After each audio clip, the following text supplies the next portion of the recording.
This is Donnie Jackson, editor of IWC's Urgent Communications. And today we're in the last day of IWC 2024 here in Orlando.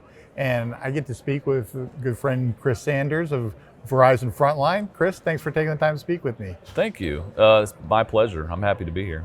Well, I'm really glad that you have time to join us. And, I think it's great what you guys do with the crisis response. Thank you. And I've always been a big fan, maybe out of just out of fun for me.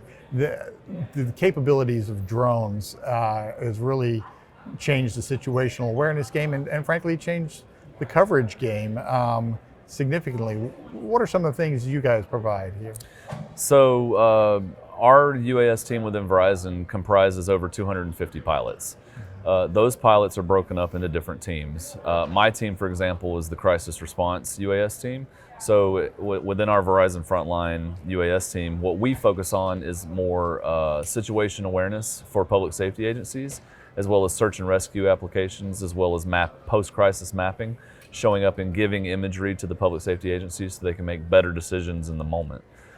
Some of our other teams, like our network team and the pilots within that vertical, they focus more on tethered assets, creating networks using UAS, 3D modeling and surveying of our cell towers across the United States, which we're required to survey, and doing everything from that holistic point of view and using UAS to ensure that both our towers are properly outfitted, that the radios are always working, that they're aligned correctly, which we do through that surveying and having those models so that we can continue building out our network.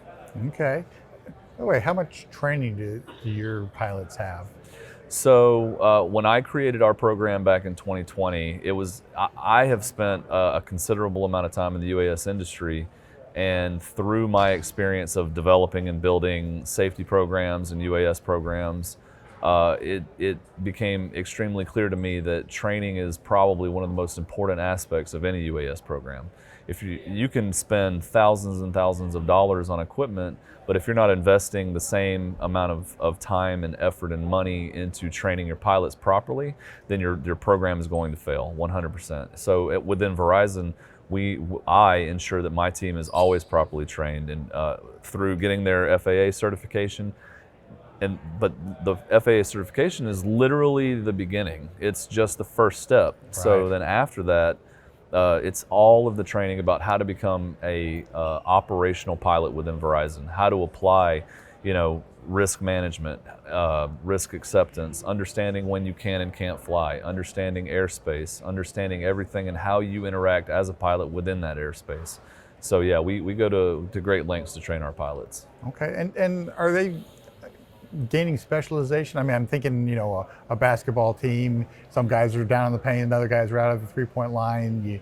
A football team, people have special skills. I was just wondering, are you all starting to have that where, hey, I may be better at going in a crowded building, maneuvering a drone, and somebody else may be better at some other things? So yes, there across those teams that I had previously mentioned, there are different specialties that go into those. Like for some of our network assets, the payload integration that you have to do on those is very customized.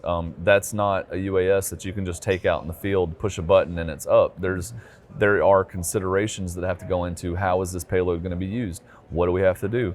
FCC, working with the FCC to make sure that the spectrum is allotted and everything is working whenever we put it up. Working with the FAA to make sure that, if we're going to be doing something beyond visual line of sight, how to properly handle that. Our crisis response team, what search and rescue applications are they applying in the field for search and rescue? How are they solving the lost body problem? What does the cone of uncertainty look like for a missing person? How long have they been missing? What sort of thermal payloads are we using? How do you apply thermography in the field to find what it is that you're looking for public safety? So that's a long answer to yes, there are specializations within Verizon, absolutely. So what kind of drones do you guys use? Oh, we use all sorts of them. We have just recently moved over from our crisis response team to the new Skydio X10, which we love. And the reason that we moved to the Skydio X10 was for two reasons. One, with the current political environment and everything that's going on around UAS and companies and manufacturers that you can and cannot use, we fly a lot for DoD. We're on military bases often, flying for them, doing things for them, and it became very important for us to have a platform that was not going to be a limiting factor in being able to fly for them. Because when we show up, we need to be able to do whatever it is that they need from a UAS standpoint, whether it is situation awareness, search and rescue, things like that. So making sure that we're conforming to what the government requires from us was vastly, it was one of the main motivating factors in swapping to the Skydio X10. Okay, and Skydio being a U.S. company. They are in fact a U.S. company, and we have a great partnership with them. Okay, and what kind of things are in your drone portfolio? I mean, you talked about specialization. I'm guessing there are a lot of different sizes and capabilities of these drones. So we have the Skydio X10, as I mentioned. We use Wingtra for mapping. We use the SenseFly EB for mapping. We use the Teltec systems, which are a custom solution that we partnered with Teltec to build, that we use for our tethered network creation. And there are other ones, but more like everything else is a little more on the R&D side. So that's more like the skunk works, if you will, like where we're constantly testing radios and payloads and things of that nature to see like how can we best create a network in the field. Okay. So yeah. So what are you most excited about looking into the future of what UAS can bring?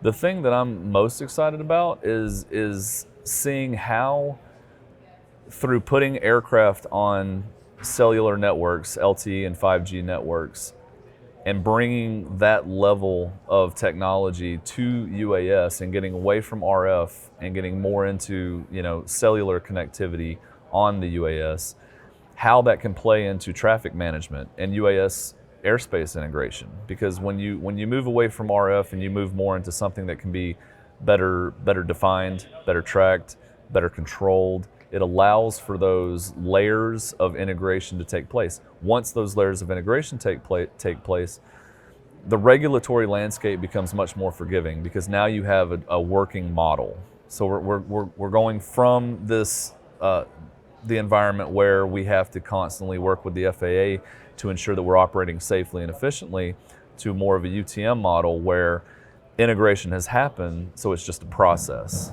which is going to make it much easier for those use cases to proliferate through the landscape. And it's going to explode is what's going to happen. And I think that in 5 years, it's not going to look anything like it does today. Well, it certainly looks different than it did 5 years ago. And in fact, I remember talking to some folks that were at Hurricane Michael, and somebody that had some drones there. Mm-hmm. And it was funny because all of the first responders were used to basically going out blind, yep, trying to see what was happening. And then she said by the end of the week, they were like, we're not going out until you've done we want to see the video. We want to see what's going on before we go. Yeah. Are you seeing that kind of change with first responders where it's like, hey, I'd like to get a little scouting done before we play? We are absolutely seeing that. Not only are we seeing that, we're also participating in that because we do mapping. And so the first imagery that an agency gets after a crisis is typically between 24 and 36 hours. And the first thing they usually get is satellite imagery. Mm-hmm. At a resolution of about 1 to 3 meters, which is not great. So what we have started doing is showing up after a crisis because we're there anyways. We show up, we're creating networks, but at the same time we have aircraft that can do mapping. We can map an impacted area and provide that high resolution imagery to an agency within hours. So in an agency where all they're looking at is a base map, Google, Mapbox, whatever it is, and they're trying to make logistical and life-saving decisions based off of a base map and radio calls and things of that nature, having that layer showing the change in the environment, where are the neighborhoods destroyed, where are the trees down, where are the power lines down, where are the areas that we need to focus our assets, because now they actually have the imagery, which is a game changer for them. Yeah, well, and it's all, It's interesting that at some places it's almost becoming ubiquitous and daily. I know some, I'm trying to remember, I know there's Chula Vista does a lot of stuff, but there's another place in California where every single 911 call, you launch a drone. And so you because think that's gonna... because it provides that. So the main use case for drones is any place where you don't have to send a human being. So it comes down to dull, dirty, and dangerous, right? So having a drone as a first responder program is huge for police forces, because now that it's easier to send in one officer to handle something because they have their backup is in the air, and their backup using AI algorithms or whatever they're doing to help support the officer on the ground if they need to call in backup. Like that can happen. That can happen at that level. It can happen at the edge. And it's a force multiplier, absolutely. And what you're going to see is it's going to exponentially explode, especially after the UTM integration that I was talking about, because when it becomes easier for a public safety agency to create a drone as a first responder program and not have to go through a million hoops just to get it working because the process is there, well, now they can just launch it and it's good to go, and it helps support the officers in the field. It's a big, such a huge role, and I can't wait to see what happens in the future. Chris, thanks so much for taking the time to speak with us and putting up with all my pesky questions. Hey man, keep up the good work. You actually asked fantastic questions. I just want to say that. Like, okay. I really appreciate the time here today, and I'm looking forward to more questions in the future.